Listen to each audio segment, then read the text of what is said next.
आप लो investment manufacturing business करना चाहते हैं तो इस वीडियो में हम दो बातों को कवर करने वाले हैं। सबसे पहला, आप पर डे अच्छा खासा इनकम कैसे जनरेट कर सकते हैं, और दूसरा, आप इस बिज़नेस को एक ब्रांड में कैसे कन्वर्ट कर सकते हैं। तो दोस्तों, इस वीडियो को पूरा ज़रूर देखें।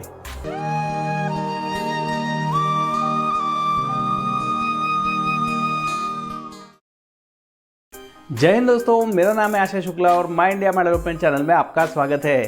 दोस्तों, आज मैं आपके सामने एक मोस्ट डिमांडिंग बिजनेस आइडिया लेकर आया हूं, जिसकी डिमांड हमेशा मार्केट में बनी रहती है। आज हम बात करने वाले हैं कैटल फीड मैन्युफैक्चरिंग बिजनेस के बारे में। दोस्तों, इस बिजनेस को हम दो स्टेप्स में जानेंगे। पहले स्टेज में हम देखेंगे कि आप लोकल लेवल पर इस बिज़नेस को डेवलप करके पर डे का अच्छा खासा पैसा कैसे कमा सकते हैं, और दूसरे स्टेप में हम जानेंगे कि इस बिज़नेस को आप एक ब्रांड में कैसे कन्वर्ट कर सकते हैं। दोस्तों, इस वीडियो में हम देखेंगे कि इस बिज़नेस को करने के लिए कितने एरिया की आवश्यकता होगी, कौन से मशीन्स लगेंगे, कौन से रॉ मटेरियल्स लगेंगे, इसमें कितनी कॉस्टिंग लग जाती है, आपका कितना प्रॉफिट निकल जाता है, इसकी ब्रांडिंग किस प्रकार से की जाए, और साथ ही साथ इसकी मार्केटिंग किस प्रकार से की जाए। ये सारे ही टॉपिक्स को हम इस वीडियो में कवर करने वाले हैं। तो अगर आपने हमारे चैनल को सब्सक्राइब नहीं किया है तो ज़रूर और ज़रूर सब्सक्राइब कर लीजिए, क्योंकि हम इसी तरीके के इंटरेस्टिंग आइडियाज़ लाते रहते हैं। तो दोस्तों, देख लेते हैं कि कैटल फीड मैन्युफैक्चरिंग बिजनेस किस तरह से किया जाता है। दोस्तों, सबसे पहले बात कर लेते हैं इस बिज़नेस में लगने वाले एरिया के बारे में। तो यहाँ पर आपको स्टार्टिंग फेज़ में, जब आपका बिज़नेस छोटा होगा, तो आपको इसे करने के लिए बहुत ही छोटे से एरिया की आवश्यकता होगी।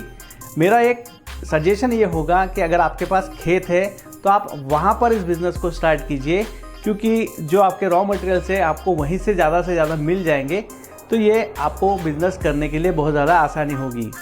और धीरे धीरे जैसे आप इस बिज़नेस को ब्रांड में कन्वर्ट करेंगे तो आपका एरिया भी उतना ही बड़ा होता जाएगा, क्योंकि ब्रांड बनाने के लिए आपको और भी ज़्यादा मशीनों की आवश्यकता होगी, और भी ज़्यादा आपको स्टॉक करना होगा। तो आपको स्टार्टिंग जो फेज़ है उसमें बहुत ही छोटे एरिया की आवश्यकता होगी, लेकिन बाद में जैसे जैसे आप इसे ब्रांड बनाते जाओगे आपका एरिया भी बढ़ता जाएगा। दोस्तों, अब देख लेते हैं इस बिज़नेस को करने के लिए हमें कौन से मशीनरी की आवश्यकता होगी। स्टार्टिंग फेज़ में आपको यहाँ पर कैटल फीड मैन्युफैक्चरिंग मशीन की आवश्यकता होगी, जो कि अलग अलग कैटेगरीज में आती है। आप इसकी जो कैटेगरी है ये 45,000 से स्टार्ट हो जाती है, तो 1.5 से 2 लाख भी जाती है। तो आप स्टार्टिंग फेज़ में एक 50,000 तक का भी इन्वेस्टमेंट इस मशीन में करते हैं तो ये सफिशेंट होगा। उसके बाद जैसे जैसे आपका बिज़नेस बड़ा होता जाएगा या इसे आप ब्रांड में कन्वर्ट करोगे तो आपको और भी ज़्यादा मशीनरी की आवश्यकता होगी, जिसके सारे जो मशीन आपको बाद में लगेंगे उस सभी मशीनों की लिंक्स मैं आपको डिस्क्रिप्शन में दे दूंगा। ये सभी मशीन्स आपको indiamart.com पर इजीली मिल जाएगी। दोस्तों, अब बात कर लेते हैं इस बिज़नेस में लगने वाले रॉ मटेरियल के बारे में। तो यहाँ पर आपको जो रॉ मटेरियल है ये उस हिसाब से लगेंगे कि आप इसमें किस तरीके का कैटल फीड बनाना चाहते हैं। जैसे अगर आप गायों के लिए या भैंस के लिए बनाना चाहते हैं तो इसमें आपको अलग रॉ मटेरियल लगेगा, बकरी के लिए अलग लगेगा, मुर्गी के लिए अलग लगेगा। तो आपको इसमें सबसे पहले तो फसल का जो वेस्टेज निकलता है वो उसकी आवश्यकता होगी। इसके बाद आपको आवश्यकता होगी कुछ अनाज की, जो कि आपको आपके इजीली लोकल मार्केट में मिल जाते हैं, या फिर इसमें कुछ जो पाउडर्स की आवश्यकता होती है वो आपको ऑनलाइन मार्केट में जैसे कि indiamart.com पर इजीली मिल जाते हैं। तो आपको सबसे पहले डिसाइड करना होगा कि आप कौन से जानवर के लिए कैटल फीड बनाना चाहते हैं। तो उसके लिए आपको कौन से रॉ मटेरियल्स लगते हैं, इसके लिए आपको एक ट्रेनिंग लेना होगा, और कौन से प्रमाण में वो लगते हैं। तो ये सारी चीज़ें आपकी ट्रेनिंग में कवर हो जाएगी। ट्रेनिंग लेने के बाद आपके जो रॉ मटेरियल्स है उसे आप इन 3 जगह से ले सकते हैं। दोस्तों, अब बात कर लेते हैं इस बिज़नेस के प्रोसेस के बारे में। तो सबसे पहले स्टेप में आपको आपका जो रॉ मटेरियल है वो जो भी प्राणी के लिए आप कैटल फीड बना रहे हैं उस अनुपात में ले लेना है। और दोस्तों, इसके लेने के बाद में ये जो मशीन है ये लगभग एक आटा चक्की जैसी मशीन होती है दिखने में। तो उसमें ऊपर से आपको हॉपर में आपका जो रॉ मटेरियल है उसे डाल देना है, और आपका जो फाइनल प्रोडक्ट है वो तुरंत ही तैयार होकर के इसके आउटलेट में से निकल जाएगा। दोस्तों, ये जो प्रोसेस है ये काफ़ी इजी है, लेकिन अगर आप एक ब्रांड के तौर पे इस बिज़नेस को करते हैं, जिसमें आपको और भी ज़्यादा एडवांस मशीनों की आवश्यकता होगी, तो इसकी प्रोसेस जो है ये थोड़ी सी डिफरेंट हो जाती है। दोस्तों, अब बात कर लेते हैं इस बिज़नेस के इन्वेस्टमेंट के बारे में। तो यहाँ पर आपको अलग अलग तरीके के इन्वेस्टमेंट लग जाते हैं। सबसे पहले आपको लगता है एरिया का इन्वेस्टमेंट। ये जो एरिया का इन्वेस्टमेंट है ये हम डिफ़ाइन नहीं कर सकते, क्योंकि आपके तरफ एरिया के क्या रेट्स चल रहे हैं उस हिसाब से आपको एरिया के इन्वेस्टमेंट लग जाती है। इसके बाद आपको लगती है मशीनरी की इन्वेस्टमेंट। तो अगर आप बिगिनर हैं तो आपकी जो मशीनरी की इन्वेस्टमेंट है ये 35,000 से लेकर तो 70,000 के बीच में आपको कहीं ना कहीं लग जाती है।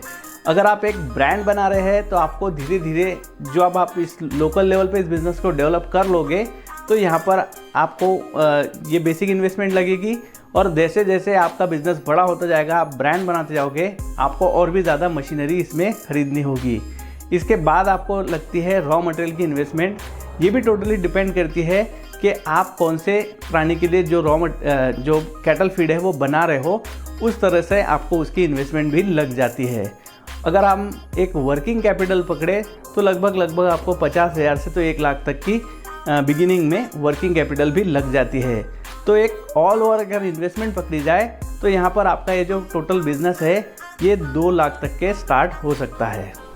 दोस्तों, बात कर लेते हैं इस बिज़नेस के प्रॉफिट के बारे में। तो यहाँ पर आपका जो भी प्रोडक्शन हो रहा है, अगर आप इसे लोकल लेवल पर सेल आउट कर रहे हैं तो यहाँ पर आपका प्रॉफिट आप बढ़ा सकते हैं, जैसे कि 50% या 50% से प्लस भी आप प्रॉफिट इसमें कर सकते हैं। लेकिन अगर आप एक ब्रांड बना रहे हैं तो आपको कई तरीके के इन्वेस्टमेंट्स लगते हैं, कई तरीके के आपको नॉर्म्स का पालन करना होता है। तो इस कंडीशन में जो आपकी इन्वेस्टमेंट जो आपका प्रॉफिट है वो 35% से लेकर तो 40% तक का हो जाता है। दोस्तों, अब बात कर लेते हैं इस बिज़नेस में लगने वाले लाइसेंस और सर्टिफिकेशंस के बारे में। तो जहाँ तक लाइसेंस की बात है, यहाँ पर आपको जो इंडस्ट्रियल लगते हैं लाइसेंस वो सभी लाइसेंस लगेंगे, लेकिन सबसे महत्वपूर्ण आपको लगेगा BIS सर्टिफिकेशन। दोस्तों, ये जो BIS सर्टिफिकेशन है ये एक संस्था है जो कि आप जो भी कैटल फीड बना रहे हैं ये संस्था को आपको अप्लाई करना होता है। वहाँ से ये संस्था आपके जो कैटल फीड है उसके सैंपल्स ले जाती है, और उसको ले जाने के बाद में वो चेक करती है कि उस प्राणी के हिसाब से वो सैंपल सही है या नहीं, और वो अगर वो सैंपल्स जो है ये सही पाए जाते हैं तो आपको BIS सर्टिफिकेशन मिलता है। तो ऐसे में आप इस बिज़नेस को ब्रांड में कन्वर्ट करना अगर चाहते हैं तो आपको सबसे बेसिक BIS सर्टिफिकेशन की आवश्यकता होगी। दोस्तों, अब बात कर लेते हैं इस बिज़नेस के ब्रांडिंग के बारे में। तो आपका BIS सर्टिफिकेशन आ जाने के बाद आप इस प्रोडक्ट के ब्रांडिंग के बारे में सोच सकते हैं। तो सबसे पहले तो आपको ब्रांडिंग के लिए एक अच्छी सी पैकेजिंग की आवश्यकता होगी। तो आपको वो पैकेजिंग मशीन लेनी होगी जिसमें आप अच्छे से इसकी पैकेजिंग कर पाए। उसके बाद इसके काफ़ी अच्छे ग्राफिक्स होने चाहिए, ताकि आपका प्रोडक्ट जो है वो ऊपर से दिखता है, तो ऊपर से दिखने के बाद में इसका अगर बहुत अच्छा अगर इसके ग्राफिक्स है, इसमें वो रीडेबल है, वो लोग इसे पढ़ पा रहे हैं, तो वो बहुत ज़्यादा इसमें इम्पैक्ट करता है। इसके बाद आपको आवश्यकता होगी एक अच्छे से लोगो की। तो यहाँ पर आप एक अच्छे से लोगो को बना करके इसे इसकी अच्छी खासी पैकेजिंग कर सकते हैं, ताकि आप इसे ऑनलाइन या ऑफलाइन दोनों ही जगह पर अच्छे से सेल आउट कर सके। दोस्तों, अब बात कर लेते हैं इस बिज़नेस के मार्केटिंग के बारे में। तो स्टार्टिंग फेज़ में आपको यहाँ पर लोकल मार्केट पर फोकस करना होगा। जैसे जो ज़्यादा से ज़्यादा प्राणियों का पालन करते हैं, जैसे जहाँ पर गाय पलती है वहाँ पर आपको डायरेक्ट जाकर के कांटेक्ट करना होगा। जहाँ भैंसें होती है वहाँ ऐसे जगह पर आपको डायरेक्ट कांटेक्ट करना होगा। तो लोकल मार्केट में आपको डायरेक्टली जाकर के जो प्राणियों के ओनर है उनसे डायरेक्ट आपको बातचीत करनी होगी। आपका प्रोडक्ट जो है उन्हें पहले सैंपल में फ्री में देना होगा, और वो फ्री सैंपल अगर उनको पसंद आता है, उनको इफ़ेक्ट दिखता है उसमें, तो वो आपसे डायरेक्टली उसे खरीद सकते हैं। लेकिन अगर आप एक ब्रांड के तौर पे इस बिज़नेस को करना चाहते हैं बाद में, तो एज अ ब्रांड आपको ऑनलाइन मार्केट और ऑफलाइन मार्केट दोनों ही जगह फोकस करना होगा। इसकी थोड़ी सी एडवर्टीज़मेंट करनी होगी। आप इंस्टाग्राम है, फेसबुक है, सोशल मीडिया पर भी इसकी काफ़ी एड्स करके आप अवेयरनेस क्रिएट कर सकते हैं, और आप लोकल लेवल पर होर्डिंग्स लगा करके भी इसमें अवेयरनेस क्रिएट कर सकते हैं। तो दोस्तों, ये थी एक ऑल ओवर बेसिक आइडिया इस बिज़नेस के बारे में। आई होप आपको ये बिज़नेस आइडिया समझ में आया होगा। अगर आपके कुछ क्वेश्चंस है तो आप हमें कमेंट बॉक्स में पूछ सकते हैं। तो दोस्तों आज के वीडियो में बस इतना ही। हम अगले वीडियो में फिर मिलेंगे एक नए बिजनेस आइडिया के साथ। तब तक के लिए वंदे मातरम।